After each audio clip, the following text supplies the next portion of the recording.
ঝুঁকে ঝুঁকে মারা যায়। ইসলামী দেশগুলোর নেতারা তখন শুধু গাজা নিয়ে ব্যস্ত। সে বলেছিল ফিলিস্তিনের মুসলমানদের মারতে যত খরচ লাগে সব খরচ আমি দেব। আমরা শুধু সেদিন কথাটা শুনে আফসোস করেছিলাম, আল্লাহ আমাদের পাশে কি কেউ নেই? আজকের সুসংবাদ হলো সেই ক্যালিফোর্নিয়া আমেরিকার এত বড় একটা সুন্দর সাজানো গোছালো একটা অঙ্গরাজ্যকে আল্লাহ পাক গতকালকের থেকে না গত পরশুদিন থেকে আগুন লাগিয়ে গোটা ক্যালিফোর্নিয়া রাজ্যটারে আল্লাহ পাক ছাইতে পরিণত করে দিয়েছে। হাজারো দমকল বাহিনী দিয়ে সেই আগুন নিয়ন্ত্রণে আনতে পারেনি। আমরা ওই আমেরিকার ক্যালিফোর্নিয়ার লোকদের উত্তাপ, তোমরা মুসলমানদের মারার জন্য পরিকল্পনা নিয়ে রাস্তায় নামনি, তোমরা আল্লাহর কোরআনকে ধ্বংস করার পরিকল্পনা নিয়ে রাস্তায় নেমেছো। আর আল্লাহর কোরআনে যারা হাত দেয় তারা ভালো হাত নিয়ে ফিরে যেতে পারে না। আল্লাহর কোরআনে যারা হস্তক্ষেপ করে তারা কখনো সুস্থ অবস্থায় ফিরে যেতে পারে না। তার জ্বলন্ত প্রমাণ আমেরিকার এই ক্যালিফোর্নিয়া। কথা বলেন, কথা বলেন, কথা বলেন। এরকম অনেক দৃষ্টান্ত পৃথিবীতে আছে, কিন্তু এই জাতের কপাল পড়া এরা বোঝে না। আহমাদুহু ওয়া নাস্তাঈনুহু ওয়া নাস্তাগফিরুহু ওয়া নাউযু বিল্লাহি মিন শুরুরি আনফুসিনা ওয়া মিন সাইয়্যাতি আমালিনা। من يهده الله فلا مضل له ومن يضلله فلا هادي له ونشهد أن لا إله إلا الله وحده لا شريك له الذي أرسله بالحق بشيرا ونذيرا وداعيا إلى الله بإذنه وسراجا منيرا. فقد قال الله تعالى في كلامه المجيد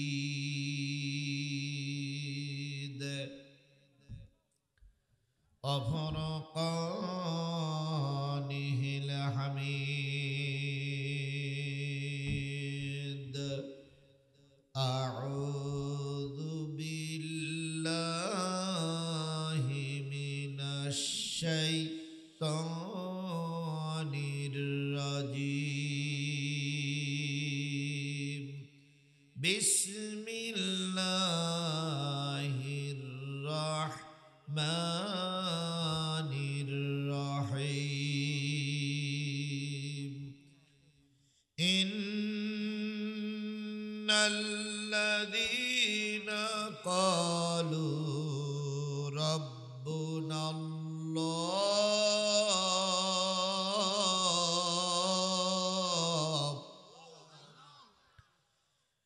ثم استقاموا تتنزل عليهم الملائكة ألا تخافوا ولا تحزنوا وأبشروا بالجنة التي كنتم توعدون.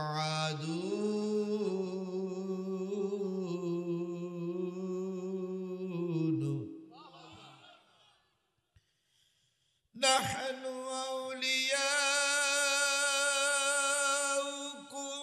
في الحياة الدنيا وفي الآخرة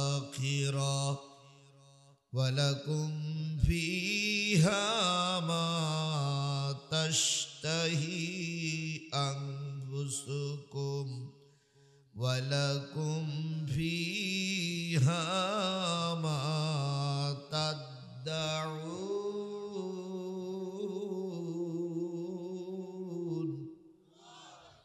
صدق الله المولانا العظيم قال النبي صلى الله عليه وسلم لا يؤمن أحدكم حتى أكون أحب إليه من ولده وولده والناس أجمعين أو كما قال رسول الله صلى الله عليه وسلم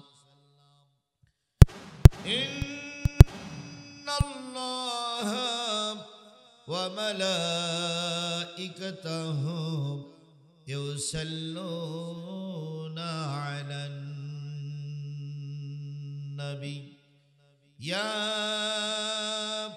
أيها الذين آمنوا صلوا عليه وسلموا تسليما اللهم صل على محمد وعلى آل محمد كما صليت على إبراهيم وعلى آل إبراهيم إنك حميد مجيد اللهم بارك على محمد وعلى آل محمد كما باركت على إبراهيم وعلى آل إبراهيم إنك حميد مجيد لا إله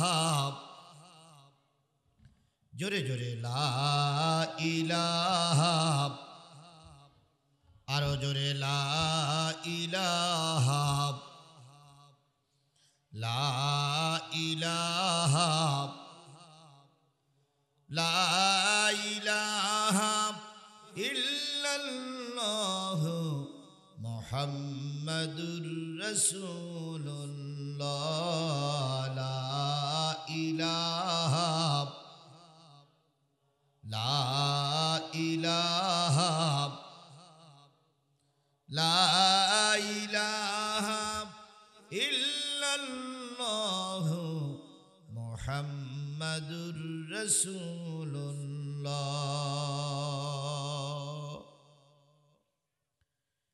সকলে একসাথে এক বাক্যে বলছি সাল্লাল্লাহু আলাইহি ওয়াসাল্লাম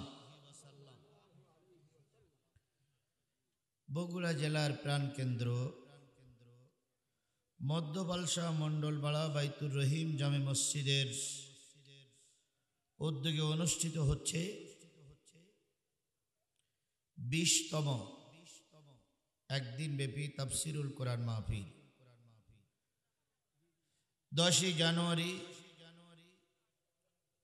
2025 16 পৌষ 1431 বাংলা রোজ শুক্রবার সময় হলো বাদ জুমা হইতে আজকের এই মাহফিলের সম্মানিত সভাপতি জনাব আলহাজ হাফেজ তৈয়ব খন্দকার প্রতিষ্ঠাতা পরিচালক জামিয়া রহমানিয়া দারুল উলুম মাদানীনগর মাদ্রাসা বগুড়া সদর বগুড়া প্রধান অতিথি জননন্দিত নেতা বগুড়া জেলার বগুড়া পৌরসভার সাবেক মেয়র জনাব মোহাম্মদ রেজাউল করিম বাদশা ভাই সাবেক মেয়র বগুড়া পৌরসভার সভাপতি বগুড়া জেলা বিএনপি সম্মানিত অতিথি অধ্যক্ষ মাওলানা আবিদুর রহমান সোহেল আমির বাংলাদেশ জামাত ইসলামী বগুড়া শহর শাখা বিশেষ অতিথি জনাব মোহাম্মদ এরশাদুল বারী এরশাদ সাধারণ সম্পাদক বগুড়া জেলা বাস মিনিবাস মালিক সমিতি ও সাবেক কাউন্সিলর ৮ নম্বর ওয়ার্ড বগুড়া পৌরসভা বগুড়া মাহফিলের অন্যান্য দাওয়াতি অতিথিবৃন্দ বিশেষ অতিথিবৃন্দ সম্মানিত অতিথিবৃন্দ মঞ্চে বসে আছেন আমার জানামতে মাওলানা আব্দুস সামাদ সহ অন্যান্য ওলামায়ে হযরত আলোচনা করেছেন তরুণ উদীয়মান যুবক বক্তা শিক্ষার আলো ছড়িয়ে দেওয়ার লক্ষ্যে এখনো জ্ঞান তলাশের কাজে ব্যস্ত আছেন আমাদের এই সোনা মানিক আমাদেরই বুকের ধন, যারা একদিন এই সমাজের অনেক বড় হবে, সেরকম একজন ইসলামিক স্কলার মোহাম্মদ শীস ইসলাম, খতিব অত্র জামে মসজিদ সহ গর্বিত মায়ের গর্বিত সন্তান শ্রদ্ধেয় ওলামায়ে হজরত, আর একজন ব্যক্তি এখানে মঞ্চে উপবিষ্ট আছেন, আমাদের রাশিদুলের আব্বা কাজী সাহেব। কাজী সাহেব কই? কাজী সাহেব ও আর এক কাজী আছে, জি এই পাশাপাশি দুই কাজী সাহেব আছে। ভাই জানেন এনার, ও আচ্ছা আচ্ছা আচ্ছা, সহ সকল অতিথিবৃন্দ, সামনে উপবিষ্ট দিনদার পরেজগার মুত্তাকি মুসলমান ভাই ও বন্ধুগণ, পদ্মায় অবস্থানরতা শ্রদ্ধাশীলা মা ও বোনেরা, সকলকে নিয়ে আবারও সালাম বিনিময় করছি। আশা করছি সালামের জবাবটা সবাই মিলে জোরে সুরে দিবেন। আসসালামু আলাইকুম ওয়া রাহমাতুল্লাহি ওয়া বারাকাতুহু।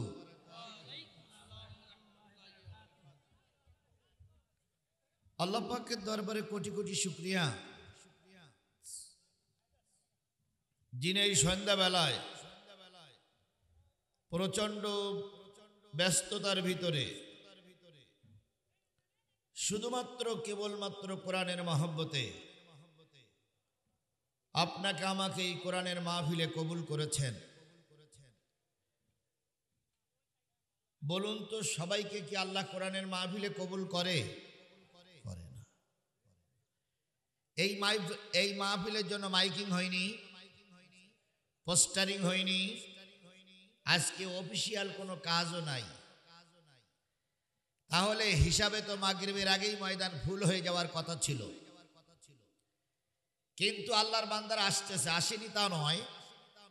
সন্ধ্যাবেলা আপনাকে আমাকে কবুল করেছেন যে মালিক, সেই মালিকের দরবারে শুকর গুজার হচ্ছে। কারোর জবান বন্ধ থাকবে না, সকলে মিলে বলছে আলহামদুলিল্লাহ। আরেকটু জোরে বলুন তো আলহামদুলিল্লাহ। আল্লাহ বলতেছেন, হুয়াল্লাহুল্লাযী লা ইলাহা ইল্লাহু আলিমুল গায়বি ওয়াশ শাহাদাতি হুয়ার রাহমানুর রহিম।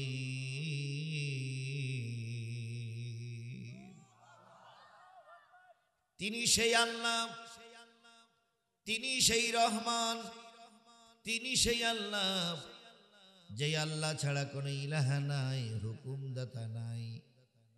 তিনি গায়েবের সংবাদ রাখেন, প্রকাশ্য সংবাদ রাখেন, আর তিনি হচ্ছেন দাতা এবং দয়ালু। বগুড়ার মুসলমানেরা বুকে হাত দিয়ে বলুন তো, আল্লাহর করুণা ছাড়া একটা পাও কি সামনে অ্যাডভান্স করা সম্ভব? আল্লাহ যদি রহমত না করে এক লোকমা খাওয়া গ্রহণ করা সম্ভব নয়। আল্লাহ যদি রহমত না করে এখান থেকে বাড়ি ফিরে যাওয়া সম্ভব নয়। আল্লাহ বড়ই করুণা করেছেন, দয়া করেছেন, রোগ ব্যাধি বালা মুসিবত থেকে মুক্ত করে কোরআনের মাহফিলে এসে বসার তৌফিক দান করলেন। ও আল্লাহর বান্দারা, যতদূর পর্যন্ত মাইকের আওয়াজ যাচ্ছে, যদি এই মাহফিলে না আসেন তাহলে বোঝা যাবে এই মধ্য পালসার সবচেয়ে আপনারাই বেশি আল্লাহর নাফরমান বান্দা। আপনাদের আমাদের সামনে আমাদের মতন সমবয়স্ক অনেক লোক চলে গেছে না যায় নাই? আমাদের সেইতে অল্প বয়সের লোকগুলো চলে গেছে না যায় নাই? আমাদের চাইতে অনেক মুরব্বীরা চলে গেছে। আল্লাহ পাক দয়া করে আপনাকে আমাকেও বাঁচাই রেখেছেন, মাগরিবের নামাজ আদায় করার তৌফিক দিয়েছেন। এখন আল্লাহর কোরআনের আলোচনা হচ্ছে, যদি আপনি কোরআনের মাহফিলে না আসেন তাহলে বুঝতে হবে আসমানের নিচে জমিনের উপরে আপনি আল্লাহর একজন নাফরমান বান্দা। আমরা কি শুকর আদায়কারী বান্দা হব না নাফরমান বান্দা হব? স্পষ্ট করে বলতে হবে, আমরা কি শুকর আদায়কারী বান্দা হব না নাফরমান বান্দা হব? শুকর আদায়কারী বান্দি হব না নাফরমানি বান্দি হব? তাহলে সকলের কাছে অনুরোধ, আমি যেহেতু 8টা পর্যন্ত আমার নির্ধারিত টাইম, 8টার উপরে 1 মিনিট যাওয়ার সুযোগ আমার নাই, এই জন্য আমি এই সময়টুকু আপনাদের নিয়ে যদি মানুষ বসাইতে বসাইতে 15 মিনিট সময় ব্যয় হয়ে যায়, তাহলে নিঃসন্দেহ আমাদের সময় কমে যাবে। এই জন্য যে যেভাবে আসতেছেন, যে যেখানে আছেন, অল্প সময়ের জন্য এসে বসে পড়ুন। ইতিমধ্যে 7টা মনে হয় বেজেই গেছে, তাহলে আর মাত্র 50টা মিনিট সময় আমার সামনে বাকি আছে। দোহাই আপনাদের, আল্লাহর বান্দা আপনারা আল্লাহর দুনিয়ায় আছেন, আল্লাহ ইচ্ছে করলে যে কোনো মুহূর্তে তুলে নিতে পারে। এই জন্য 50টা মিনিট শুধুমাত্র আল্লাহর দিকে লক্ষ্য করে, শুধুমাত্র কোরআনের দিকে লক্ষ্য করে, শুধুমাত্র ধর্মের দিকে লক্ষ্য করে দয়া করে আসুন, বসে পড়ুন। যে আল্লাহ পাক আপনাকে আমাকে বসার তৌফিক দান করলেন, সেই আল্লাহর দরবারে শুকরগুজার হচ্ছি। কারোর জবান বন্ধ থাকবে না, সকলে মিলে বলছি আলহামদুলিল্লাহ। আরেকটু জোরে বলুন তো আলহামদুলিল্লাহ। বিশ্ব মানবতার শ্রেষ্ঠ বন্ধু, সমস্ত নবী রাসূলদের শ্রেষ্ঠ রাসূল, যিনি এই পৃথিবীতে এসেছিলেন মানুষের কল্যাণের জন্য। কিসের জন্য? মানুষের নাজাতের জন্য, মুক্তির জন্য। কথা বলেন ঠিক না বেঠিক? আচ্ছা বলুন তো, রসুলের চাইতে ভালো মানুষ এই সমাজে কেউ ছিল? কেউ ছিল? কেউ ছিল? কেউ ছিল না। আল্লাহর নবী এই সমাজে একসময় আলামিন বলে খ্যাত ছিলেন, এই সমাজে একসময় মাহবুব বলে খ্যাত ছিলেন, এই সমাজে একসময় প্রিয় লোক বলে খ্যাত ছিলেন। যখন এই নবীজি কালেমার দাওয়াত দেওয়া শুরু করলো, যারা তাকে প্রশংসা করত তারাই তার বিরোধী হয়ে গেল। বগুড়ার মাটিতে আল্লামা সাঈদী অনেকবার মাহফিল করেছেন। কথা বলেন ঠিক না বেঠিক? যতবার মাহফিল করেছে লক্ষ লক্ষ মানুষ তার মাহফিলে সমবেত হয়েছে। যতদিন পর্যন্ত দিন পথে তিনি আন্দোলনের পথে যতক্ষণ নেতৃত্ব না দিয়েছিলেন, ততক্ষণ গোটা বাংলাদেশে আওয়ামী লীগ, বিএনপি, জাতীয় পার্টি, জামাত ইসলামের কাছে তিনি প্রিয় ব্যক্তি ছিলেন। যেই না সঠিক কথা বলেছেন, সেই যারা তাকে ভালোবাসত তারাই আল্লামা সাঈদীর বিরুদ্ধে ক্ষমতা টিকাই রাখার জন্যই মিছিল করেছে।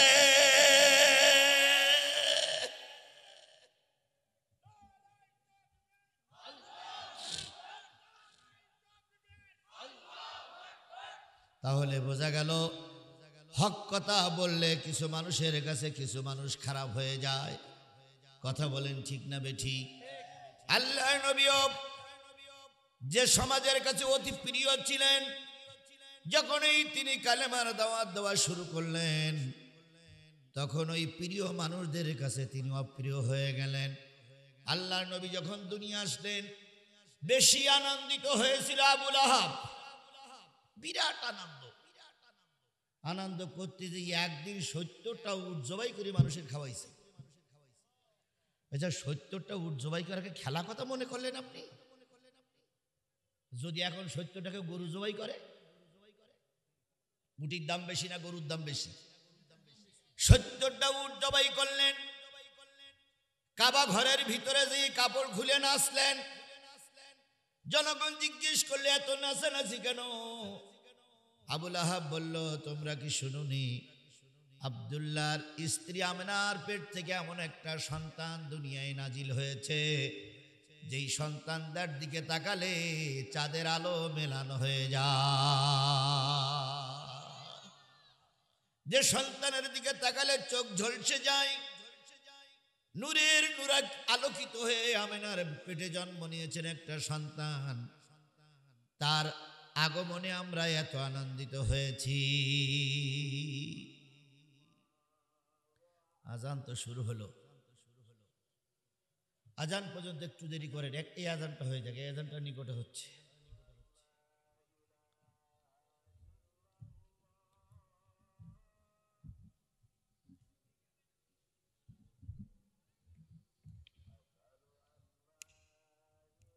টেনশনের দরকার নাই। এখানেই মাহফিলের পরে আজান হবে, আজানের পরে এখানেই জামাত হবে ইনশাআল্লাহ। আপনারা নামাজ পড়বেন, আমরাও তো নামাজ পড়বো নাকি? যদি মাহফিল দিয়ে নামাজই না পড়া হয় তো মাহফিল দিয়ে লাভ আছে? সুতরাং যে যেখানে আছেন বসুন। আমার সময় ছিল মাগরিবের পর থেকে এশা পর্যন্ত। আমি এশা পর্যন্ত কথা বলতাম। দোষটা আপনাদের, আপনারা দেরি করে আসছেন, আমার দোষটা। আপনারা যদি মাগরিবের আগে ফুল হয়ে যেতেন তাহলে তো এখন যেরকম ফুল হয়েছেন সেটাতেই বলছি।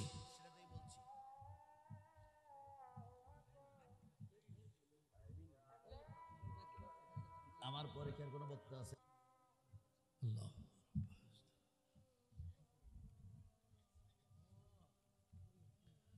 বন্ধুগণ, জি ইসলাম ভালো আছে, সভাপতি সেবার। বন্ধুগণ, যে আবুল আহাব রাসূলের আগমনে আনন্দিত হলো, সেই আবুল আহাব কি রসুলের পক্ষে ছিল না বিপক্ষে গিয়েছিল? কথা বলেন স্পষ্ট করে, পক্ষে ছিল না বিপক্ষে গিয়েছিল? কেন বিপক্ষে গেল? এই কোরআনের দাওয়াত যখন আল্লাহর নবী প্রচার করতে শুরু করলেন, তারা বুঝেছিল লা ইলাহা ইল্লাল্লাহ মানেই হলো ক্ষমতার পরিবর্তন, লা ইলাহা ইল্লাল্লাহ মানে দেশের পরিবর্তন, লা ইলাহা ইল্লাল্লাহ মানে আমাদের ক্ষমতা, আমাদের নেতৃত্ব কিছুই থাকবে না, ইসলামপন্থীরাই সরকার গঠন করবে। এটাও কি এই সমাজের লোক বোঝে না? বোঝে বলেই ইসলামপন্থীদেরকে কেউ কেউ মেনে নিতে পারে না। আল্লাহর নবী যখন কালেমার দাওয়াত দেওয়া শুরু করলেন, কিছু কিছু সময় তারা নীরব থাকলো। কয়টা আজান, চারিদিক থেকে আজান। এক সময় যদি হয় তাও তো, হ্যাঁ এক সময় যদি হয় তাহলে তো হয়, কিন্তু দেখেন একটা থেমে গেছে আরেকটা দিচ্ছে, আরেকটা থেমে গেছে আরেকটা দিচ্ছে, আরেকটা থেমে গেছে আরেকটা দিচ্ছে। বন্ধুগণ, নবী সাল্লাল্লাহু আলাইহি সাল্লাম কালেমার দাওয়াত দেওয়া শুরু করলেন। এই কালেমার দাওয়াত দেওয়া শুরু করার পর আবু জেহেল বাহিনী প্রথম লোভ দেখালো, ভাতিজা আমাদের এই সমাজে আর ঝামেলা করে না, আমরা শান্তিতেই আছি, কালেমার দাওয়াত দিও না। আমরা বুঝতেছি এই কালেমায় আমাদের ক্ষমতা নলবড়ি করে ফেলবে, এই কালেমাই আমাদেরকে ধ্বংস করবে, সুতরাং কালেমা বন্ধ করো। নবীজি কি ওদের কথা শুনে কালেমা বন্ধ করেছিলেন? জোরে বলেন, বন্ধ করেছিলেন? আজকেও হুমকি ধামকি দেওয়া লোক আমাদের সমাজে আছে না নাই? জোরে বলেন, আছে না নাই? এই বগুড়াতেই ছিল, এই বগুড়াতেই ছিল যারা আমাদেরকে অনেক হুমকি দিয়ে বলেছিলেন হুজুর এই জাতীয় ওয়াজ করা যাবে না। তারা বলেছিলেন এই জাতীয় ওয়াজ করলে বগুড়ায় ঢোকা যাবে না। এখন জিহাদি ঠিকই বগুড়ায় ঢুকেছে, কিন্তু আপনাদের দেখা যাচ্ছে না। কি তারা কি আছে? জোরে বলেন, তারা আছে। আমরা সেদিন তো কথা বলিনি যে আমরা ঢুকবো আপনারা চলে যাবেন, একথা তো বলিনি, ওনারা নিজেরাই চলে গেছে। যারা বাহাদুরি করে আঙ্গুল ঘোরাতো তারা এখন সমাজে নাই, আর যারা ছিল নির্যাতিত, যারা ছিল অত্যাচারিত, তারা এখন সমাজে মাথা উঁচু করে ঘুরে বেড়াচ্ছে। বাংলাদেশ জাতীয়তাবাদী দল বিএনপি, বাংলাদেশ জামাত ইসলামীকে এই দেশে মাথা উঁচু করতে দাঁড়াতে দেওয়া হবে না বলে অনেক মামলা দেওয়া হলো, অনেক রিমান্ডে নেওয়া হলো, অনেককে ক্রস ফায়ারের নাম করে মৃত্যুর কোলে ঢেলে দেওয়া হলো। আজকে সেই শয়তানেরা তাকিয়ে তাকিয়ে দেখো, বিএনপি জামাত গোটা দেশে মাথা উঁচু করে ঘুরে বেড়াচ্ছে, আর সেই স্বৈরাচারীরা টুপলা টুপলি বেঁধে নিয়ে কুকুরের মতো দেশ ছেড়ে পালিয়ে গেছে।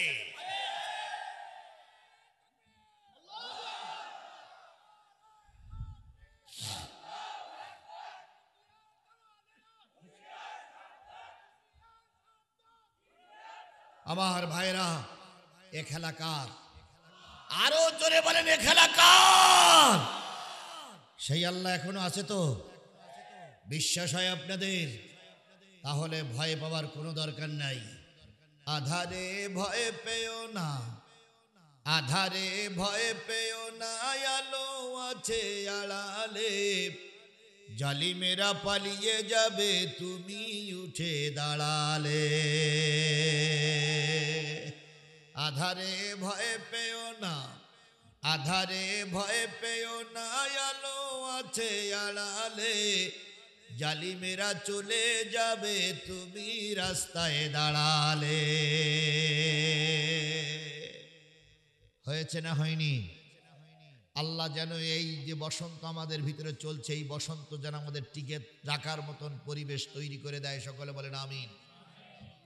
কাফেরেরা লোভ দেখানো, ভয় দেখানো, আশ্বাস দেখালো, সব কিছু নবীজি বললেন কোনোটাই কোনো কাজ হবে না, আমি কালেমার দাওয়াত দিয়েই যাব। এবার কাফেরেরা অত্যাচারের মাত্রা বাড়ানোর পরিকল্পনা করল। সেই সময় ওদের দেশে একটা সংসদ ছিল, সেই সংসদটার নাম হলো দারুন নাদওয়া। কি সংসদ? এই দারুন নাদওয়ায় মিটিং হলো। ওরা জোট ছিল 12 দলীয় জোট। 12 দলের নেতাদের সমন্বয়ে 40 জন এমপি ছিল তৎকালীন সময়ে। 12 দলীয় সমন্বয়ের জোট 40 জন এমপির মাধ্যমে ওরা মক্কায় ক্ষমতা পরিচালনা করত। তাহলে সেই সময় জোট ছিল কয় দল? এখন এই 14 বছর মিলে 1400 বছর চেষ্টা করে আর 2টা দল বেরিয়েছিল, তাই হয়েছিল 14 দল। ওই 12 দলীয় জোট আবু জেহেলের বিগত 15.5 বছরে 14 দলের যে জোট ছিল, এটাও বর্তমান যুগের আবু জেহেলের জোট। সেদিনের আবু জেহেল ছিল পুরুষ,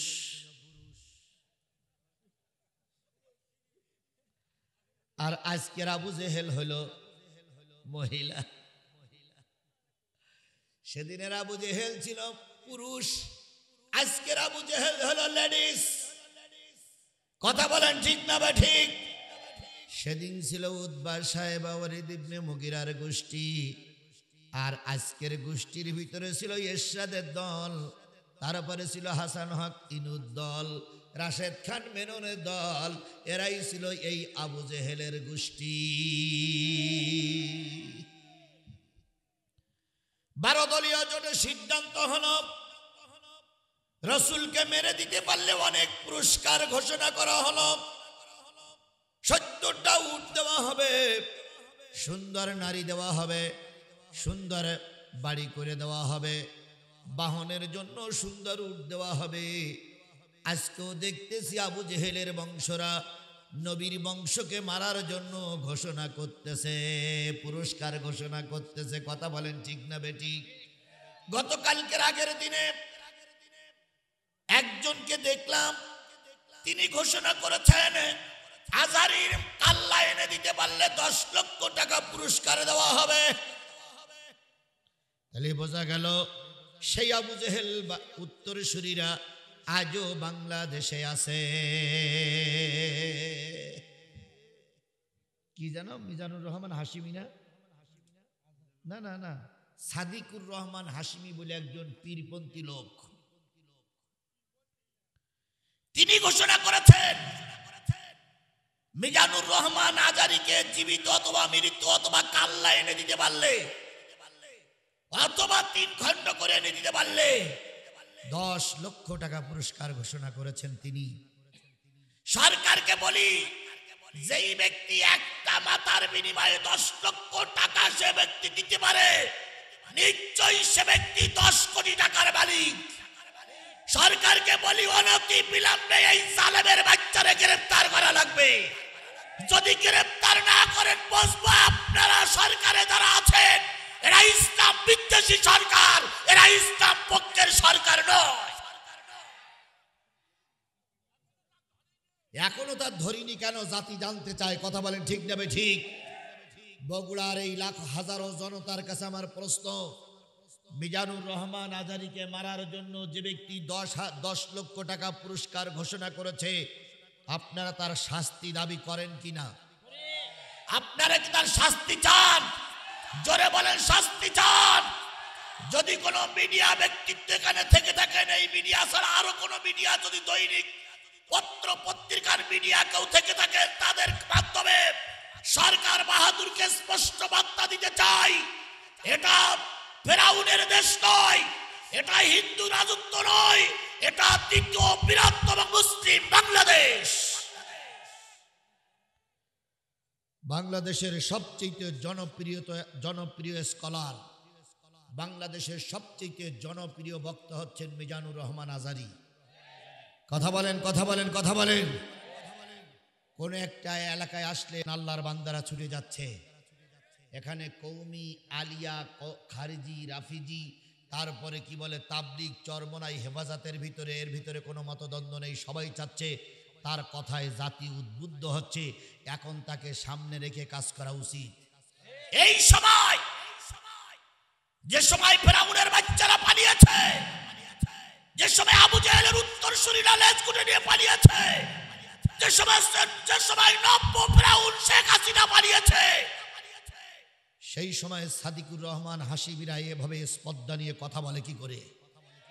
নিশ্চয়ই এরা আওয়ামী লীগের দালাল, নিশ্চয়ই আমরা আওয়ামী লীগের প্রেতাত্মা, নিশ্চয়ই এরা আওয়ামী লীগের পা চাটা কুকুরের সমতুল্য গোলাম। আমার ভাইয়েরা, আবু জাহেল বাহিনী টার্গেট নিল, মুহাম্মদ সাল্লাল্লাহু আলাইহি সাল্লামকে মেরে দিতে হবে। জাতীয় সংসদে একটা আইন পাশ হলো, যদি কেউ মেরে দিতে পারো তার জন্য অনেক পুরস্কার। আজকে এরাও সেই একই পুরস্কার ঘোষণা করতেছে। কথা বলেন ঠিক না বেঠিক? আবু জেহেল বলল, আমাদের দল কয়টি? আবু সুফিয়ান বলল, আমরা 12 দলীয় জোট। তোমরা 11 দলের ভিতর থেকে 11 জন যুবক আমার কাছে দাও, আর আমি একাই নেতৃত্ব দেব। মোহাম্মদকে কালকে সকালবেলার আগেই শেষ করে ফেলব। কিন্তু আবু জেহেল জানে না, মোহাম্মদকে শেষ করা অত সহজ নয়। 11 জন যুবককে নিয়ে আবু জেহেল সারা রাত পরিকল্পনা করল। পরিকল্পনার অংশ বিশেষ সিদ্ধান্ত হলো, সবার আগে নবী মোহাম্মদ কাবার চত্বরে আসে সকালবেলা। কেউ যখন ঘুমির থেকে জাগে না, তখন নবী মোহাম্মদ কাবার চত্বরে আসে। সেই সময় 5 ওয়াক্ত নামাজ ফরজ হয়নি, 2 ওয়াক্ত নামাজ সালাত আদায় করতেন। একটা হলো মাগরিবের সালাত, আর একটা হলো ফজরের সালাত। 2 ওয়াক্ত নামাজ তিনি পড়তেন, তখন 5 ওয়াক্ত নামাজ ফরজ হয়নি। নবীজি কাবার চত্বরে আসলেন। আবু জেহেল 11 জন যুবককে নিয়ে অপেক্ষা করতেছে। সারা রাত ধরে ধরে পরিকল্পনা নেছে। বড় একটা উটের জবাই করা পচা ভুঁড়ি নিয়ে 12 জন মানুষ তারা দাঁড়িয়ে আছে। তার নেতৃত্ব দিচ্ছে যে লোক, সে লোকের নাম কি? আর সঙ্গে আছে কয়জন যুবক? আল্লাহ নবী যথারীতি যত সময় সকালবেলা যখন ঘুম থেকে জেগে বেরিয়ে আসে, ফাতেমারে ডেকে বললেন, ফাতেমা, বাবার দিকে একটু খেয়াল রেখো মা, মনে হচ্ছে ওরা আমাকে বেশি দিন বাঁচাইয়ে রাখবে না। নবীজি চলে গেলেন। ফাতেমার জায়েদ 2 জন নবীজির গমনের পথের দিকে তাকাই থাকলেন। আল্লাহ নবী জমজমের পানি দিয়ে উজু করলেন, সালাতে দাঁড়িয়ে গেলেন। প্রথম রাকাত শেষ। দ্বিতীয় রাকাতে যখন নবীজি সেজদায় পড়ে গেছে, আবু জেহেল বাহিনী বিরাট বড় পচা উটির ভুঁড়িটা নবীজির মাথার উপরে চাপিয়ে দিয়েছে। আল্লাহর নবী যেন মাথা উঁচু করতে না পারে, অবস্থায় যেন মৃত্যু হয়ে যায়। 11 জনকে কেন সঙ্গে নিলেন? আবু জেহেল বলল, 12 দলীয় সংসদ চলে, যদি সবাই মিলে অংশগ্রহণ করে মারি, একটা দলের পরে কোনো আক্রমণ হবে না, তাই সবাই মিলে নবীকে মারবে। নবীজির মাথার পরে যখন পচা ভুঁড়ি চাপায়ে দেওয়া হলো, আল্লাহ নবী বলেছেন, আয়েশা, কয়েকটা জায়গায় আমার জীবনের সবচেয়ে কষ্টের দিন পার করতে হয়েছে। তার ভিতরে একটা দিন যেদিন ওরা আমার মাথার পরে পচা ভুঁড়ি চাপাইয়া দিয়েছিল। নবীজি সিজদায় পড়া, বিরাট ভুঁড়ি যখন নবীজির মাথার পরে চাপিয়ে দেওয়া হলো, নবীজি আর মাথা উঁচু করে উঠতে পারে না। নবীজি যখন মাথা উঁচু করে উঠতে পারে না, তখন দুইটা পা নাড়াচ্ছিল। মনে মনে ভাবতেছিল, আমার মেয়ে ফাতেমা মনে হয় এখন আমাকে দেখিয়ে গিয়ে আসবে, আল্লাহ তো আমার সঙ্গেই আছে। ফাতেমা হঠাৎ করে লক্ষ্য করে দেখে 12 জন হাততালি দিচ্ছে। কিরে, কাবার চত্বরে মানুষ হাততালি দেয় কেন রে? কাবার চত্বরে মানুষ হাততালি দিচ্ছে, ঘটনাটা কি? জায়েদকে ডেকে নিয়ে বেরিয়ে দেখে সবাই হাততালি দেয়, নবীরে দেখা যায় না। কিছুক্ষণ পরে ফাতেমা দেখলেন আব্বার দুটো পা নড়তেছে, সমস্ত শরীরটা ভুঁড়ির তলদেশে চলে গেছে। ও আমার জাতি, ইসলাম এমনি এমনি মামার বাড়ির থেকে আমাদের দেশে আসেনি, অনেক কষ্টের বিনিময়ে ইসলাম আমাদের কাছে এসেছে। নবী সাল্লাল্লাহু আলাইহি সাল্লামের এই অবস্থা দেখে ফাতেমার জায়েদ ভুঁড়িটা সরাইতে চাইলেন। এক সময় সরাইতে যেয়ে ভুঁড়িটা ছিঁড়ে গেল। নবীজির আর কোনো অংশ এখন আর দেখা যায় না। পচা গোবরের ভিতরে, পচা ভুঁড়ির ভিতরে নবীজির 3.5 হাত বডি সম্পূর্ণ ঢেকে গেছে। ফাতেমা আর জায়েদ দুইজন পরিষ্কার করতে করতে করতে করতে যখন নবীকে ভুঁড়ির ভিতর থেকে বাইর করলেন, আল্লাহর নবী তখন বেহুশ হয়ে গেছে। নবীজির হুশ নাই, নবীজির সেন্স নাই, নবীজি বেহুশ হয়ে পড়ে আছে। ফাতেমা বলেন, আমি আমার আব্বার কানের ভিতর থেকে পচা ভুঁড়ি বাহির করলাম, নাকের ভিতর থেকে পচা ভুঁড়ি বাহির করলাম, গালের ভিতর থেকে পচা ভুঁড়িগুলো বাহির করে জমজমের পানি দিয়ে যখন ধোয়াই দিচ্ছিলাম, আল্লাহর নবী তখন একটু চোখ মেলে তাকায়ে বললেন, ফাতেমা তোমার আসতে একটু দেরি হয়ে গেছে। ফাতেমা বলেন, আব্বু বুঝতে পারি না এরা এত শত্রুতা করবে। নবীজি এবার তাকাইয়ে দেখে সামনে দাঁড়িয়ে আছে কয়জন? 12 জনের ভিতরে 11 জন যুবক আর একজন বুড়ো শয়তান। তার নাম কি? আরো জোরে বলেন, তার নাম কি? এই আবু জেহেলের নেতৃত্বে 12 জন যখন দাঁড়িয়ে আছে, নবীজি যখন ওদের দিকে তাকালেন, 11 জন যুবক আর ওই মুরব্বী হাততালি দিচ্ছে। কালেমার দাওয়াত দেওয়া বন্ধ করেছিলাম, শুনুনি, এখন বোঝো ব্যাপারটা কি। আল্লাহর নবী ওদের দিকে তাকাইয়ে বলেন, আল্লাহ আমি মানুষের জন্য বদদোয়া করার জন্য আসিনি, কিন্তু এদেরকে তুমি দেখে রাখো, এদেরকে স্বাভাবিক মৃত্যু দিও না, এদের মৃত্যুটা যেন হয় লাঞ্ছনাদায়ক মৃত্যু। বলুন তো, নবীর মাথার পরে যখন ভুঁড়ি চাপানো হয়েছিল, নবী তখন মক্কায় না মদিনায়? আরো জোরে বলেন, মক্কায় না মদিনায়? মক্কায়। এরপরে কিছুদিন পরে রাসূল মক্কা থেকে হিজরত করে মদিনায় চলে গেলেন। মদিনায় হিজরত করার পরে বদরের যুদ্ধ যেদিন হবে, তার আগের দিন আল্লাহ রাসূল বদরের যুদ্ধটা পরিদর্শনে, বদরের প্রান্তর পরিদর্শনে গেলেন। যেই বললেন, সাহাবীরা কালকে কে কে মরবে আমি জানি না, তবে 12টা খুঁটি আমার কাছে দাও, 12টা কাঠি আমার কাছে দাও। 12টা কাঠি দেওয়া হলো।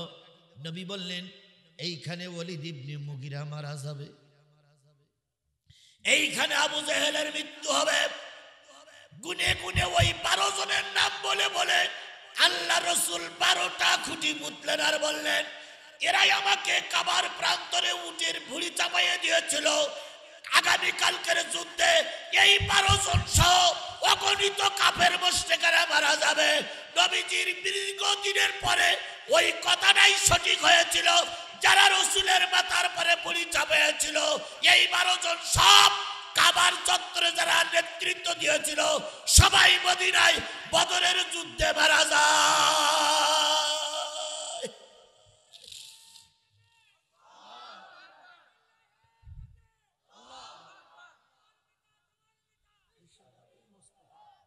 আমার ভাইরা, তাহলে রসুলের মাথার পরে ভুঁড়ি চাপাইছিল যে কাফেররা, তাদের মর্মান্তিক মৃত্যু হয়েছে না হয়নি?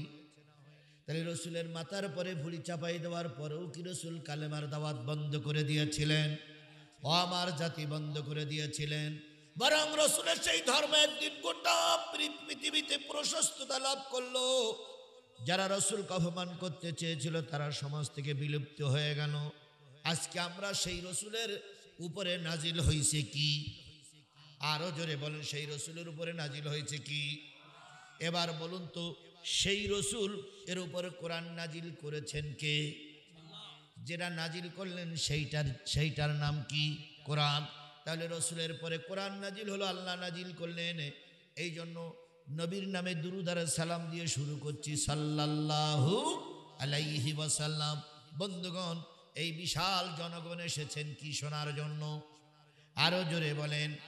আমি সূরা হামিম আস-সিজদার 2টা আয়াত তেলাওয়াত করেছি। তেলাওয়াতকৃত আয়াত 2টির পরে কথা বলবো সংক্ষিপ্ত পরিসরে। যতক্ষণ আমি শেষ না করি ততক্ষণ কি আপনারা থাকতে রাজি আছেন? কারা কারা রাজি আছেন? একটু 2 হাত উঁচু করে আল্লাহরে দেখান। জোরে একটা তাকবীর হবে, নারায়ে তাকবীর। আরো জোরে, নারায়ে তাকবীর। আল কোরআনের আলো, তোমার নেতা আমার নেতা, দুনিয়ার মুসলিম, লিল্লাহে তাকবীর। হাত নামান। আল্লাহ আপনাকে আমাকে আজকের এই কোরআনের মাহফিলে কবুল করুক। সকলে মিলে বলুন আমিন। বন্ধুগণ, কোরআনের মাহফিলগুলো সাধারণত যখন হয় তখন কর্তৃপক্ষ অনেক কষ্ট করে। এই মাহফিলটা করতে গিয়ে প্রায় 1 মাস কষ্ট করতেছে, মেহনত করেছে, বাড়ি বাড়ি চাঁদা কালেকশন করেছে। কিন্তু এবছর মাহফিল এত বেশি, আগের আমাদের অতিথি বলছিলেন মাহফিলের এত বেশি যে মাহফিল কর্তৃপক্ষ হিমশিম খেয়ে যাচ্ছে খরচের টাকাটা ম্যানেজ করতে। যুবকেরাও তাই, যুবকেরা বারবার বলতেছে, হুজুর এবছর মাহফিল করে মনে হয় ঋণ হয়ে যেতে হবে। এই কোরআনের মাহফিল করে যদি যুবকেরা ঋণগ্রস্ত হয়, এটা কি ভালো লক্ষণ না খারাপ লক্ষণ? এটা মুসলিম দেশ, মুসলমানদের দেশে যুবকেরা কোরআনের মাহফিল দিকে ঋণী থাকবে, এটা আমরা মেনে নিতে পারি না। আপনারা কি মেনে নিতে পারেন? জোরে বলেন, মেনে নিতে পারেন? যদি এবছর কোরআনের মাহফিল এখানে বন্ধ হয়, আগামী বছর হয়তো কিছু ছেলেপিলে টার্গেট নেবে যে গত বছর বড় করে কোরআনের মাহফিল দিয়েছিলাম, 50,000 টাকা ঘাটতি, এবছর তোরা কোরআনের মাহফিল দে, আমরা এবছর গান দেই, দেখি কারা জিতে যায়। এখন একদল যুবক বেরিয়ে যাত্রা গান দেয়, এটা কি আপনারা চান? যদি এই কোরআনের মাহফিল ঋণ থাকার পরে ওই যুবকেরা গান বাজনা করে, তার জন্য কিন্তু আজকের এই হাজার হাজার মুসলমান আমরা সবাই দায়ী। এই জন্য যুবকেরা যাতে কোরআনের মাহফিলে থাকে, এই জন্য যুবকদের হাতকে শক্তিশালী করার জন্য 20 টাকার নিচে আসবো না। আজকে 20 টাকার নিচে আসার সুযোগ নেই। 30, 40, 50, 100, 200, 500, 1000, 2000, 5000, 10,000 টাকা দিয়ে একটু কি শরিক থাকা যাবে না? এই মাহফিলটা করতে 1.5 লাখ টাকা খরচ হয়েছে। যদি অতিথিরা 1.5 লাখ টাকা দিয়ে দিতেন, তাহলে আমরা আর কারোর হাত পায়ে ধরতাম না। বাদশা ভাই তো এখন আসেনি। যে ব্যক্তি ক্ষমতায় যাওয়ার আগেই বাদশা, তাহলে সেই বাদশার কাছে আমরা বড় একটা দাবি করতে পারতাম। কথা বলেন ঠিক না বে ঠিক? কিন্তু বাদশা এখন আসেনি, আসি আমরা কর্মীরা। এখন আমরা কর্মীরাই যদি বাদশা ভাই না আসে, তাই বলে কি মাহফিলটার খরচ টাকা উঠতে বন্ধ হবে? আপনারা যারা আছেন সব মিলে, নারী আর পুরুষ যদি সবাই মিলে 30টা করে 20টা করে টাকা দেয়, 50টা করে টাকা দেয়, আর ওদের যা আছে খরচের টাকা অকুলট পড়বে না। আচ্ছা, কারা কারা দিতি রাজি আছেন একটু হাত তোলেন তো, যে কারা কারা দিতি রাজি যে হুজুর আমি যুবকদের হাতকে শক্তিশালী করার জন্য, কোরআনের মাহফিল টিকাই রাখার জন্য মসজিদের উদ্বৃত্ত টাকাটা মসজিদে যাবে, এই জন্য এদের হাতে কিছু টাকা দেবো। কারা কারা রাজি আছেন? দেখেন অনেকেই হাত তুলিনি। দেখেন, আপনি খেয়াল করেন, আপনার পাশে খেয়াল করেন কারা কারা হাত তুলিনি। আপনি তো দেখেন, বিশ্বাস করুন বড় আলেম আমার পাশে বসা। বলুন তো এই পৃথিবীর শ্রেষ্ঠ যিনি মালিক তার নাম কি? আর একটু জোরে বলেন, তার নাম কি? এই পৃথিবীর সর্বশ্রেষ্ঠ যে মানুষটি তার নাম হলো মুহাম্মদুর রাসূলুল্লাহ সাল্লাল্লাহু আলাইহি সাল্লাম। বলুন তো এই পৃথিবীতে যত ধর্মীয় গ্রন্থ আসছে, যত ধর্ম প্রচার হয়েছে, যত ধর্মের লোক আসছে, যত ধর্ম প্রচার হয়েছে, আমার ভাই বলুন তো এই সব ধর্মের ভিতর থেকে, সব ধর্মগ্রন্থের ভিতর থেকে কোরআন কি সবার উপরে না নিচে? সর্বশ্রেষ্ঠ ধর্মগ্রন্থের নাম কি? আল কোরআন।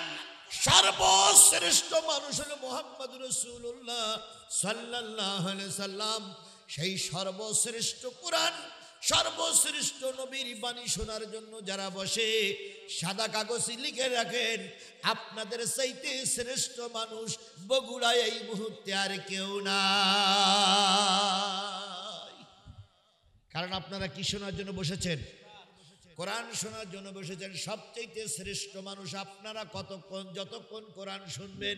এরপরে যদি কেউ সুদ খায়, এরপরে যদি কেউ ঘুষ খায়, এরপরে যদি কেউ মিথ্যা কথা বলে, সে তখন জঘন্য মানুষ হয়ে যাবে। কিন্তু এই মুহূর্তে আমার সামনে উপরে নিচে যতগুলো মানুষ বসে আছেন, সবগুলো মানুষ আল্লাহর জান্নাতি।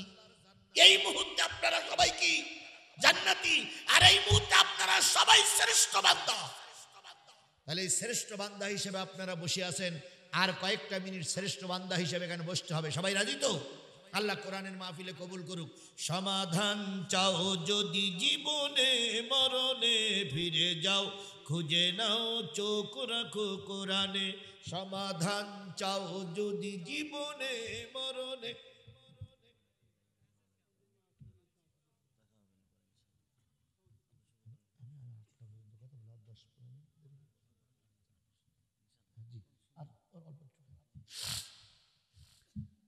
ফিরে যাও চোখ রাখো কোরআনে। লিল্লাহে তাকবীর। আর একটু জোরে বলেন লিল্লাহে তাকবীর। তাহলে আমরা বসে আছি কি শোনার জন্য? আরো জোরে বলেন কি শোনার জন্য? সেই কোরআনের মাহফিলে আমি উঠেই দুইটা আয়াত তেলাওয়াত করেছিলাম সূরা হামিম আস-সাজদা থেকে। সেই দুইটা আয়াতের পরে ভিত্তি করে দেখি কতক্ষণ আল্লাহ পাক কথা বলায়। সূরা হামিম আস-সাজদা থেকে 30 এবং 31 নম্বর আয়াত, দুইটা আয়াত আমি আপনাদের সামনে তেলাওয়াত করেছি। ভাই আচ্ছা ঠিক আছে ভাই, আসতেছি। দুইটা আয়াত আমি আপনাদের সামনে তেলাওয়াত করেছি। কোন সূরা? হামিম আস-সাজদার কত নম্বর? 30, 31। দুইটা আয়াতের পরে কথা বলবো। প্রথম আয়াতের কথা আল্লাহ বলতেছেন, ইন্নাল্লাযীনা ক্বালু রাব্বুনাল্লাহ।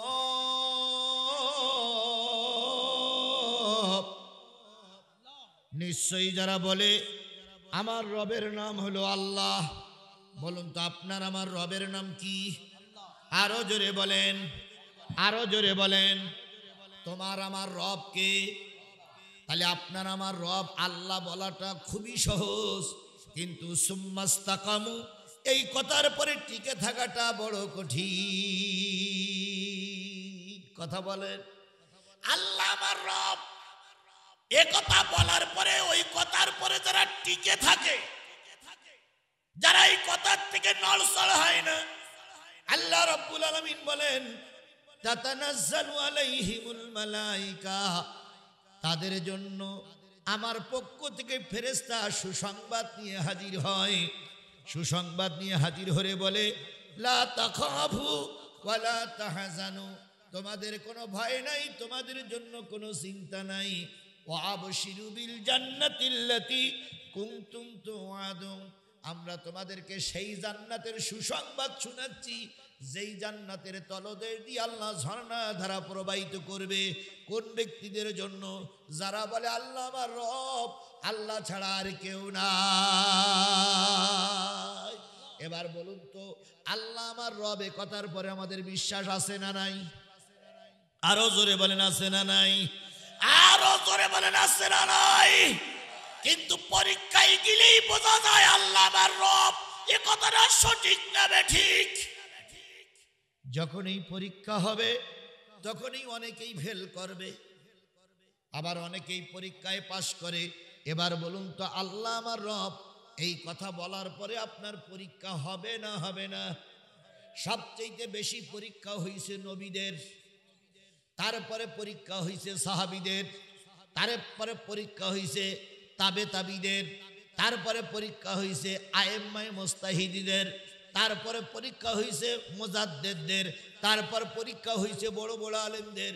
এখন পরীক্ষা চলছে বাংলাদেশ সহ গোটা বিশ্বের 200 কোটি মুসলমানের। তবে একটা জিনিস শুনে খুশি হবেন, যখন পৃথিবীর সব দরজা বন্ধ হয়ে যায় তখন আল্লাহর রহমতের দরজা খোলা হয়।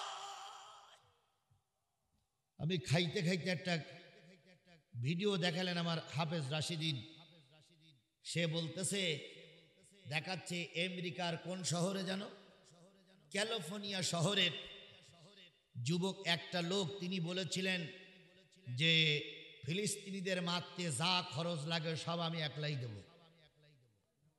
ফিলিস্তিনিদের পাশে দাঁড়ানোর মতন এখন আল্লাহ ছাড়া আর কেউ নাই। ফিলিস্তিনির বাচ্চাগুলো যখন ধুকে ধুকে মারা যায়, ইসলামী দেশগুলোর নেতারা তখন শুধু গাজা নিয়ে ব্যস্ত। সে বলেছিল ফিলিস্তিনির মুসলমানদের মারতে যত খরচ লাগে সব খরচ আমি দেব। আমরা শুধু সেদিন কথাটা শুনে আফসোস করেছিলাম, আল্লাহ আমাদের পাশে কি কেউ নেই? আজকের সুসংবাদ হলো সেই ক্যালিফোর্নিয়া আমেরিকার এত বড় একটা সুন্দর সাজানো গোছালো একটা অঙ্গরাজ্যকে আল্লাহ পাক গতকালকের থেকে না গত পরশুদিন থেকে আগুন লাগিয়ে গোটা ক্যালিফোর্নিয়া রাজ্যটারে আল্লাহ পাক ছাইতে পরিণত করে দিয়েছে। হাজারো দমকল বাহিনী দিয়ে সেই আগুন নিয়ন্ত্রণে আনতে পারেনি।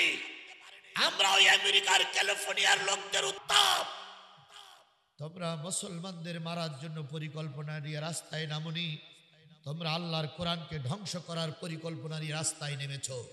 আর আল্লাহর কোরআনে যারা হাত দেয় তারা ভালো হাত নিয়ে ফিরে যেতে পারে না। আল্লাহর কোরআনে যারা হস্তক্ষেপ করে তারা কখনো সুস্থ অবস্থায় ফিরে যেতে পারে না। তার জ্বলন্ত প্রমাণ আমেরিকার এই ক্যালিফোর্নিয়া। কথা বলেন, কথা বলেন, কথা বলেন। এরকম অনেক দৃষ্টান্ত পৃথিবীতে আছে, কিন্তু এই জাতের কপাল পড়া এরা বোঝে না। এবার আসুন, ইন্নাল্লাযীনা ক্বালু রাব্বুনাল্লাহ, এই কথা বলার পরে আপনার পরীক্ষা আসবে না, আসবে না। সেই পরীক্ষাটা কি দিয়ে হবে সেটাও কিসের থেকে নেব? আল্লাহ বলতেছেন, ওয়ালা নাবলুওয়ান্নাকুম বিশাইইম মিনাল খাউফি ওয়াল জু'i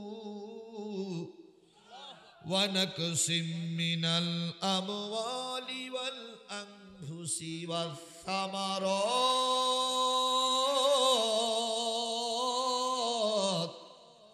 ওয়াবাশশিরিস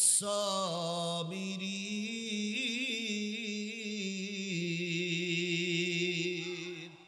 বান্দা শোনো, যখনই বলবে আল্লাহ আমার রব, এই কথার পরে যখন ইস্তেকামাত থাকবে তখন তোমার পরীক্ষা শুরু হবে। সেই পরীক্ষা হবে, তোমাকে অবশ্যই বিভিন্ন ভয় ভীতি দেখানো হবে, জেলখানার ভয় দেখানো হবে, মামলার ভয় দেখানো হবে, হামলার ভয় দেখানো হবে, ক্রস ফায়ারের ভয় দেখানো হবে, দেশ থেকে বের করার ভয় দেখানো হবে। এই ভয়ের পরেও যদি টিকে থাকতে পারো, আমি আল্লাহ তোমাদের সাথেই আছি। ভয় দেখানো হয়েছিল না হয়নি? শুধু ভয় দেখানো হয়নি, যে শুধু নয়, ভয়টা কাজে লাগানো হয়েছে। প্রথম শেখ হাসিনা আমাদের ভয় দেখালো, তারপরে 14 দল ভয় দেখালো।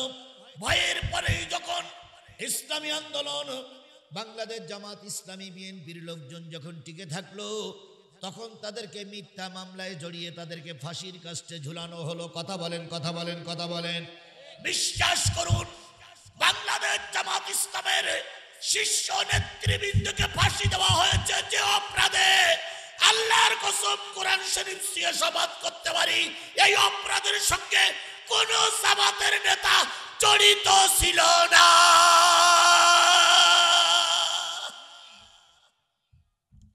মিথ্যা মামলা দিয়ে অহেতুক লোক তৈরি করে 5-6টা কিছু গোলামদের সাক্ষী বানিয়ে মতিউর রহমান নিজামীকে ফাঁসিতে ঝুলানো হলো, আব্দুল কাদের মোল্লা ভাইকে ফাঁসিতে ঝুলানো হলো, আলী হাসান মুজাহিদ ভাইকে ফাঁসিতে ঝুলানো হলো, আল্লামা সাইদিকে ধুকে ধুকে 13 বছর জেলখানায় কষ্ট পেতে হলো।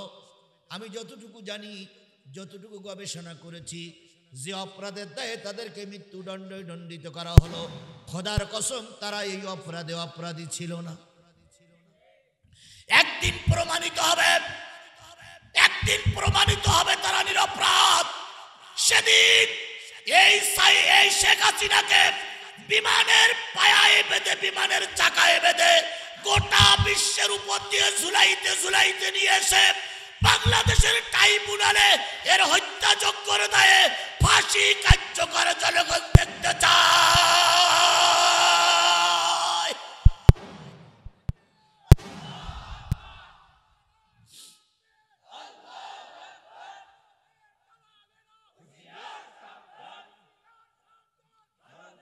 আমার ভাইরা, বাংলাদেশের মুসলমানরা সব বিদায় হয়ে যায়নি। কথা বলেন, কথা বলেন। আমরা ছিলাম, আমরাই আছি, আমরাই থাকবো। যারা মিথ্যার বেশাতি নিয়ে ময়দানে নেমেছিলেন, কুকুরের মতো লেজ গুটিয়ে নিয়ে পালিয়ে চলে গেছো, এখনো যারা ওদের পক্ষে দালালি করছো, তোমাদেরকেও জুতা পিটা করে দেশ থেকে বের করে দেবে জনগণ। এখনো কিছু দালাল আছে না? ওই দালালের দালাল হলো এই আজহারির কাল্লা দাবি করেছে, এই দালালের ওই দালাল, এরা ওই দালালের দালাল। কথা বলে ঠিক না বে ঠিক? তাহলে প্রথম পরীক্ষা হবে ভয় দিয়ে, 2 নম্বর পরীক্ষা হবে না খাওয়াই রাখা হবে। আয়না ঘরের ভিতরে যাদের ঢুকানো হলো, চোখ বেঁধে হাত বেঁধে পা বেঁধে রেখে দেওয়া হলো, ওই অবস্থায় খাবার নেই, পানি নাই, আলো নাই, ওই অবস্থায় কাজ হয়ে পড়েছে, হাত বাঁধা আছে, পা বাঁধা আছে, রক্ত মাংসগুলো আলাদা হয়ে গেছে, কঙ্কালগুলো পড়ে আছে, কাজ হয়ে পড়ে আছে। যার মায়ের সন্তানকে নিয়ে আয়না ঘরের ভিতরে বন্দি করে রেখে নির্যাতন দিয়ে মেরেছ, ওই মায়ের দোয়া বৃথা যেতে পারে না। তুমি গুনাহগার। আমাকে ওরা চোখ বেঁধে 5 দিন আয়না ঘরে রেখেছিল। আল্লাহর একান্ত রহমত ছাড়া বেরিয়ে আসার মতন কোনো পথ ছিল না। ওই সময় শুধু কান্না আর কান্না ছাড়া বিকল্প রাস্তা ছিল না। মালিকের একটু করুণা না হলে আমিও বেরিয়ে আসতে পারতাম না। অনেকেই বেরিয়ে আসতে পেরেছে, আর অনেকে বেরিয়ে আসতে পারিনি, ওখানেই কঙ্কাল হয়েছে। কথা বলেন ঠিক না বে ঠিক? সুতরাং আল্লাহর পথে থাকলে পরীক্ষা হবে কি হবে না? আমরা কি সেই পরীক্ষা দিতে তৈরি আছি? কারা কারা পরীক্ষা দেওয়ার জন্য প্রস্তুত? হাত উঁচু করে দেখান।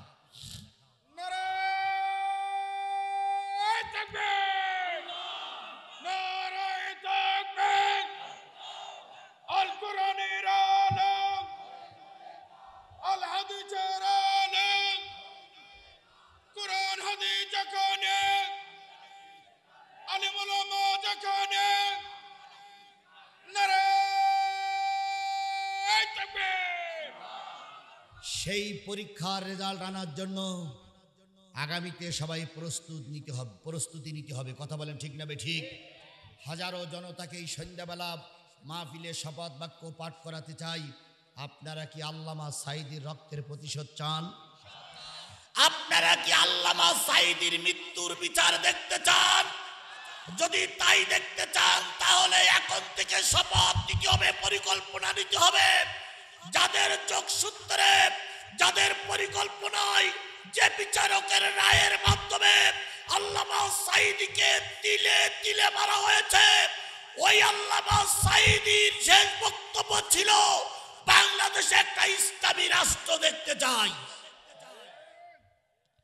আমরা যদি সবাই মিলে সেই রাষ্ট্রটা সাঈদীর জন্য উপহার দিতে পারি, সাঈদীর আত্মা নিশ্চয়ই কবরে বসে শান্তি পাবে।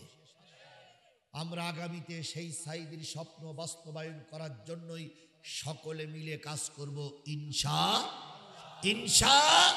আমার ভাইয়েরা, পরীক্ষা যত দেওয়া লেগেছে, পরীক্ষার সম্মুখীন যত হওয়া লেগেছে, অমুসলিমদের দ্বারা যত না কষ্ট হয়েছে, একজন মুসলমান আর একজন মুসলমানের দ্বারা তার চাইতে বেশি কষ্ট পেয়েছে। বলুন তো, আমাদের দেশের হুজুরদের যারা মানল, তারা কি হিন্দু? তারা কি খ্রিস্টান? তারা বলে নামাজি। 40-50 রেকাত করি নাকি তাহাজ্জুদের নামাজ পড়ে।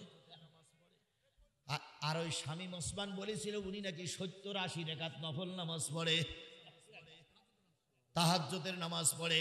তাহলে শেখ হাসিনা 40 রেকাত তাহাজ্জুদি, আর ওই শামীম ওসমান 80 রেকাত তাহাজ্জুদিদের কারণেই আল্লামা সাঈদী নিজামী মারা গেল। এদেরকে নামাজি বললেও গুনাহ হবে, এদেরকে নামাজি বললেও গুনাহ হবে না, নামাজি নামের কলঙ্ক। ঠিক তদ্রুপ ছোট্ট একটা কথা বলি শেষ করি, সেটা হলো আমরা যারা এখানে উপস্থিত প্রায় সবাই নাভির নিচে হাত বান্ধা পাটি আছে না? আর বুকের উপরে হাত বান্ধা কিছু লোক আছে, যারা বুকের উপরে হাত বান্ধে তাদেরকে কি বলি? আহলে হাদিস বা মোহাম্মদী। আর আমরা যারা নাভির নিচে হাত বান্ধে, আমরা কি আহলে হাদিস নই? না, ওনারা যদি শুধু আহলে হাদিস হয় তাহলে আমরা আহলে হাদিস এবং আহলে কোরআন। আমরাও আহলে হাদিসের লোক। আমরা কি হাদিস বাদ দিয়ে বাইরে যাই? আহলে হাদিস মানে কি? হাদিসের অনুসারী। তাহলে আমরা কি হাদিস অনুসরণ করি না?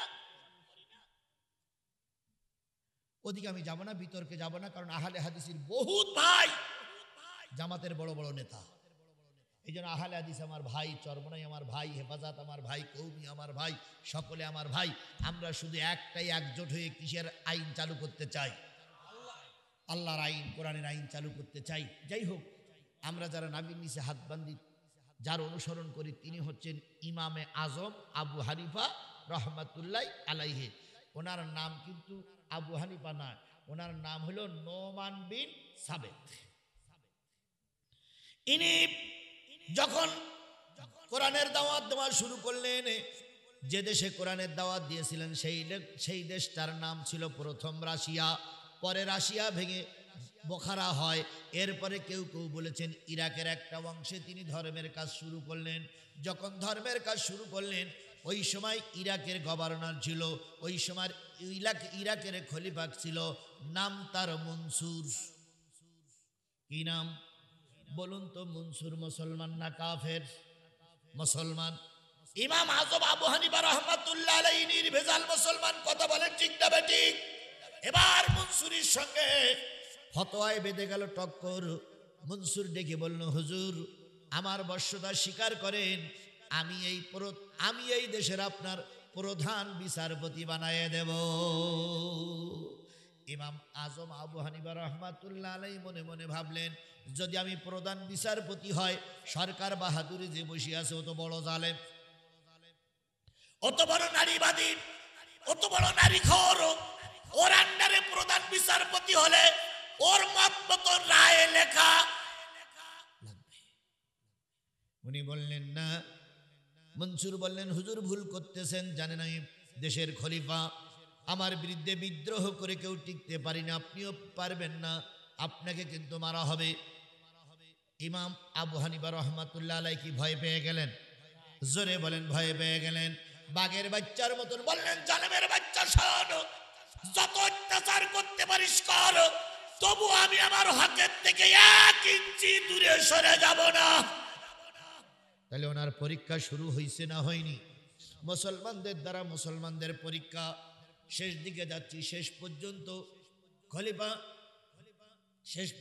খলিফা নামক ওই মনসুর আবু হানিফা রহমাতুল্লাহ আলাইহিকে জেলখানার ভিতরে গ্রেফতার করে রাখলেন।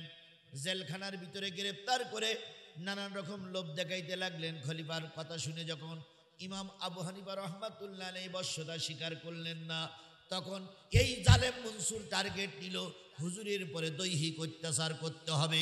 অত্যাচার শুরু হলো।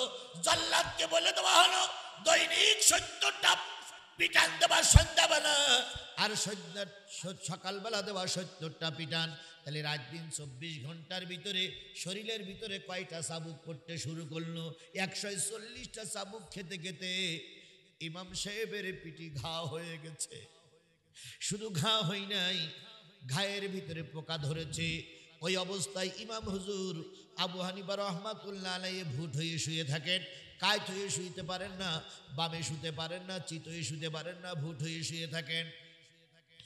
এক পর্যায়ে যখন সারা রাত ধরে ধরে রক্ত বাহির হয়ে যন্ত্রণা করে, তিনি আল্লাহ আল্লাহ জিকির করেন। ওর ভিতরে যত কয়েদি ছিল তারাও আল্লাহ আল্লাহ জিকির করে। এক পর্যায়ে সংবাদ গেল, হুজুর এইভাবে যদি চলতে থাকে, জেলখানায় জিকিরের মহড়া চলতেছে, আপনি আসুন। এবার মনসুর নিজেই যাবেন। গোটা দেশে সংবাদ প্রচার হয়ে গেল। হুজুরের সঙ্গে বোঝাপড়া করার জন্য খলিফা মনসুর নিজেই যাবেন। এই খলিফা মনসুর জেলখানায় যাবে, এই সংবাদ তার বুড়ি মা ইমাম আজম আবু হানিফার মায়ের কানে পৌঁছায় গেল। মা চিন্তা করলো ছেলে হয়তো আজকে খলিফার কাছে মাথা নত করবে। বুড়ি মা 90 বছরের বুড়ি হাতে 2 কানা লাঠি নিয়ে জেলখানার জানালার কাছে এসে দাঁড়িয়ে আছে। কখন খলিফা মনসুর ভিতরে ঢুকবে আর আমার সন্তানের পরে কত অত্যাচার করে আমি নিজের চোখে দেখব। হঠাৎ করে খলিফা মনসুর তার দলবল নিয়ে ভিতরে ঢুকলেন। ঢুকে ইমাম সাহেবকে ডেকে ইমাম সাহেবের পিঠের দাগগুলো দেখলেন। এরপরে রক্তের জায়গায় একটু হাত বুলাই দিয়ে বললেন, হুজুর আপনি আমার সমাজের বড় মাতা, আপনার চাইতে বড় আর কেউ নেই হুজুর হিসাবে। সুতরাং আপনি আমার বর্ষতা যদি একটু স্বীকার করতেন, আমার কথাটা যদি মেনে চলতেন, আমি দেশের প্রধান বিচারপতি বানায় দিতাম। এমত অবস্থায় পিছন দিক থেকে জান্নাত থেকে মা ডেকে বলতেছে, ও ইমাম আবু হানিফা শোন, আমি তোর বুড়ি মা জানালায় দাঁড়িয়ে আছি। ইমাম আজম আবু হানিফা মায়ের দিকে তাকাইয়ে বলতে চাবো, তুমি এই বয়সে জেলখানার এই জানালায় কেন? কয়ে আমি এসেছি মনসুরির কথাই তুই যদি বর্ষতা স্বীকার করিস, আমি তোর শেষ সবক দিতে এসেছি। তোকে আমি পেটে 10 মাস 10 দিন ধারণ করেছিলাম। তুই যদি এখন মনসুরির গোলাম হয়ে যাস বাবা, আমি তোর 90 বছরের মা বলে গেলাম, কিয়ামতের দিন আমি তোর সন্তান বলে পরিচয় দিব না। যেমন মা তেমন ছা। ইমাম আজম বললেন, মা দীর্ঘদিন পরীক্ষা চলতেছে, তুমি দোয়া করো তোমার সন্তান যেন পরীক্ষায় অটুট থাকতে পারে। এবার খলিফা মনসুর বললেন, হুজুর যে যাই বলুক আপনি বর্ষতা স্বীকার করেন, যত টাকা লাগে, যত গাড়ি লাগে, যত বাড়ি লাগে করে দেব।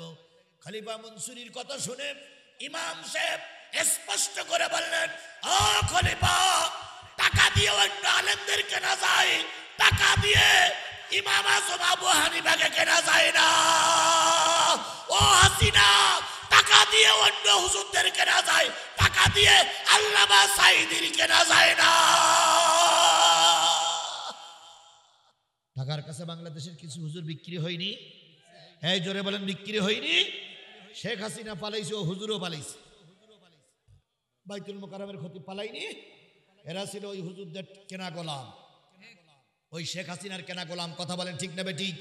শোনা যায় বগুড়ার থেকে কিছু কিছু লোক যারা শেখ হাসিনার পক্ষে দালালি করতো, হুজুর নামের কলঙ্ক, তারাও এখন আত্মগোপনে আছে, তাদেরকেও আমরা চিনে রাখবো। কথা বলেন, কথা বলেন, কথা বলেন। শেষ পর্যন্ত ইমামে আজম আবু হানিফা রহমাতুল্লাহ আলাইহিকে মেরে দেওয়া হলো বিষ প্রয়োগ করে। আল্লামা সাঈদীর মারা হয়েছিল কি প্রয়োগ করে? বিষ প্রয়োগ করে। পদ্ধতি ছিল 2টা। আল্লামা সাঈদীর ইঞ্জেকশন দিয়ে মারা হলো, আর সেই সময় ইমামে আজম আবু হানিফা রহমাতুল্লাহ আলাইহিকে মারা হয়েছিল খাদ্যের ভিতরে বিষ দিয়ে। ওনার জেলখানায় বন্দি, জেল পুলিশিরা রাত্রে খাদ্য নিয়ে গেল। আল্লাহর ওলিরা ইশারায় অনেক কিছু বোঝে। আল্লাহর ওলিরা বুঝেছিলেন যে এই খাদ্যের ভিতরে বিষ মিশানো আছে। ইমাম আজম আবু হানিফা বললেন, ভাই আজকের খাদ্য নিয়ে যায়, আমার পেটে ক্ষুধা নেই। জেলখানার পুলিশিরা বলল, কোনো কথা হবে না, উপরে নির্দেশ, খাদ্য তোমাকে খেতেই হবে। শেষ পর্যন্ত হাত ধরে পা চেপে রেখে আবু হানিফার গালের ভিতরে জোর করে খাদ্যগুলো দিলেন। দিয়ে ওরা যখন চলে গেলেন, ইমাম সাহেব বুঝলেন এই খাদ্য আমার জীবনের শেষ খাদ্য। উনি উজুখানায় গেলেন, পাক পবিত্র হলেন। এরপরে সালাতে দাঁড়িয়ে গেলেন। সালাতে দাঁড়ানোর পর যখন বিষের যন্ত্রণা ভিতরে শুরু হয়েছে, উনি বুঝলেন এই বিষে আমার মৃত্যু হবে। উনি সেজদায় পড়ে কাঁদলেন আর বললেন, মালিক, বিষ প্রয়োগ করে ওরা আমার মারুক, দুঃখ নাই, কিন্তু আমি আমার কথার থেকে 1 ইঞ্চি যেন দূরে সরে না যাই। বলুন তো এই সমস্ত ইমানদারদের জন্য কিসের সুসংবাদ? কিসের সুসংবাদ? আমরা ইমাম আজম আবু হানিফার অনুসারী হয়ে আজকের এই দৃঢ় বাক্য শপথ নিচ্ছি, যদি আমাদেরকে ফাঁসির কাস্টে ঝুলতে হয়, যদি আমাদেরকে বিষ প্রয়োগ করে মারা হয়, যদি আবারও কাপড়ের কাপড় নিয়ে রাজপথে মিছিল করতে হয়, সবটুকু করতে রাজি। কিন্তু ওই ভারত আর ওই ভারতের চামচা শেখ হাসিনাদেরকে বাংলার মস্তদে আর কোনো কথা বলতে দেওয়া হবে না, হবে না, হবে না। কারা কারা রাজি আছেন 2 হাত উঁচু করে মালিকের দেখান। আল্লাহ আমাদেরকে ধৈর্যের সঙ্গে আগামী দিনগুলো চলার তৌফিক দান করুন, আমিন। আখিরু দাওয়ানা আলহামদুলিল্লাহি রাব্বিল আলামিন। বন্ধুগণ, আমি জানি বগুড়ার মানুষ আমাকে কতটুকু ভালোবাসেন আপনারা। আমি আপনার বসেন মুরব্বী বসেন, আমিও আপনাদের ভালোবাসি, কিন্তু দুঃখ বা পরিতাপের বিষয় কি জানেন? এবছর মাহফিলের চাপটা অনেক বেশি। বিশ্বাস করুন, কোরআন শরীফ ছুঁয়ে শপথ করে বলছি, আমি আপনাদের ছেড়ে যাই এটা আমার কখনো মন চাচ্ছে না। আমি চাচ্ছি আরো 1 ঘন্টা আপনাদের সঙ্গে থাকি, কিন্তু একজন আলেমের সুনাম কুলাতে যত দেরি হয়, দুর্নাম কুলাতে তত সময় লাগে না। একটা খারাপ কাজ করলেই দুর্নামটা ছড়িয়ে পড়ে। তাই আমার যেহেতু আরেকটা দাওয়াত নেওয়া আছে ভাই, আমি এই দাওয়াতটা প্রথম নিতে চাইনি। আমি বলেছিলাম আমার হাতে সময় নেই। ওনারা বললেন মাগরিবের পরে 1 ঘন্টা কথা বলবেন। মাগরিব হয়ে গেছে 5:30, এখন 8টা বেজে পার হয়ে গেছে। তাহলে কতক্ষণ আমি আপনাদের সঙ্গে থাকলাম? এরপরে যদি আগের যে প্রোগ্রামটা নেওয়া আছে এটা সবার আগে নেওয়া, যদি না যাই তারা কি আমাকে গালিগালাজ করবে না? তারা কি আমাকে তিরস্কার করবে না? তারা গেলে কি বলবে না যে হুজুরদের কথার দাম নেই, এ কথা বলবে না? এই জন্য আজকে যতটুকু হয়েছে এতটুকুর পর আপনারা খুশি থাকবেন, আল্লাহ আমাদের পরে খুশি থাকুক। আবারও কোনোদিন দেখা হবে। এখানে ছোট্ট একটা চিরকুট আছে, চিরকুটটার দিকে আমরা একটু খেয়াল করি। সেটা হলো পাশে একটা IQ model Madrasa and Islamic school তৈরি হয়েছে পালসা, মুন্সিপাড়া, বগুড়া। আমাদের ছেলেদেরকে দিনী শিক্ষায় শিক্ষিত করা